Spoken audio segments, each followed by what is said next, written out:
Joining us right now is one of the senators who negotiated this deal to reopen the government, one of the 8 Democratic senators who voted for the deal, Senator Shaheen of New Hampshire. Senator, thank you so much for being here. Why is this a good deal? Well, one of the things that's happened over the last 40 days of this shutdown is that people in America understand who's on their side when it comes to health care and who is not. And it's very clear that President Trump and the Republicans in Congress have blocked the ability to extend the premium tax credits. And as I said in my statement last night, they were very clear that they don't care about this, that one more week or one more month is not going to change their position. So we need to get the government open because we have millions of Americans who are suffering, whether it's because they're not getting their food benefits or because travelers can't get their flights because of what's happening with the aviation system and air traffic controllers, federal employees who are not getting paid. And this is a deal that brings back those federal employees who were let go during the shutdown. It makes sure that everybody gets their back pay. It provides protections for workers going forward, and it gets people their food benefits.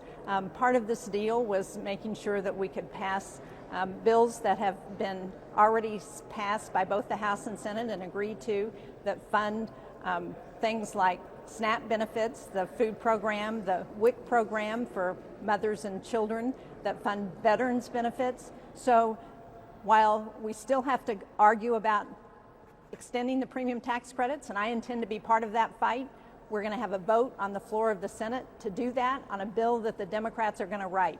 So that's something that we are going to keep before the American people for the next month. If this is the best deal that could be had at this point, and given the circumstances of this shutdown, not all Democrats agree. And I know that you've seen all of the statements that have been made. From Elizabeth Warren saying, I think it's a terrible mistake. The American people want us to stand and fight for health care, and that's what I believe we should do. Senator Bernie Sanders says this is about to make a horrific situation with regard to health care even worse. And the governor of Illinois, Pritzker, says this is not a deal, it's an empty promise.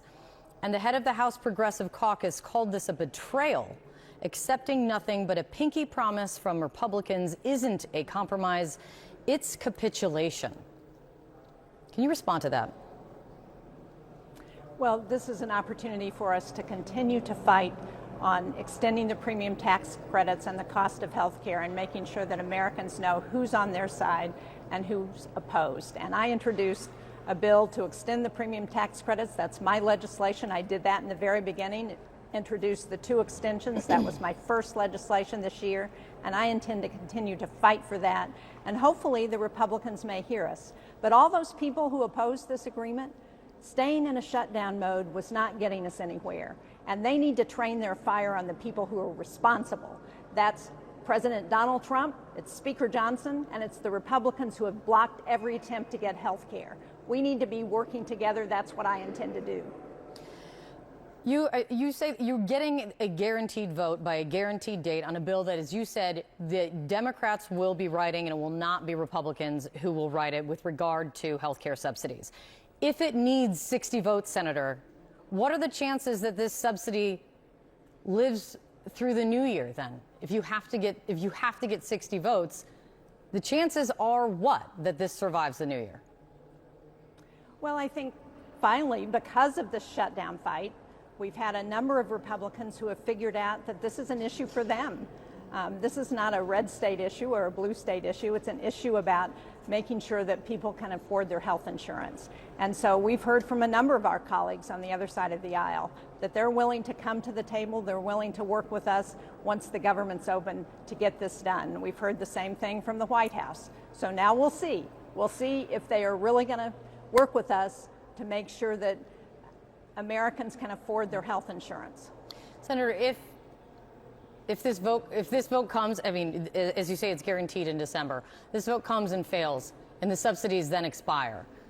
Does this effort that you just went through, this vote that you have just taken, will it have been still worth it, or will this feel like a failure? No, because we are not going to give up. We're going to continue to fight on making sure that health care costs are affordable for Americans, and they are going to know who's on their side and who is not.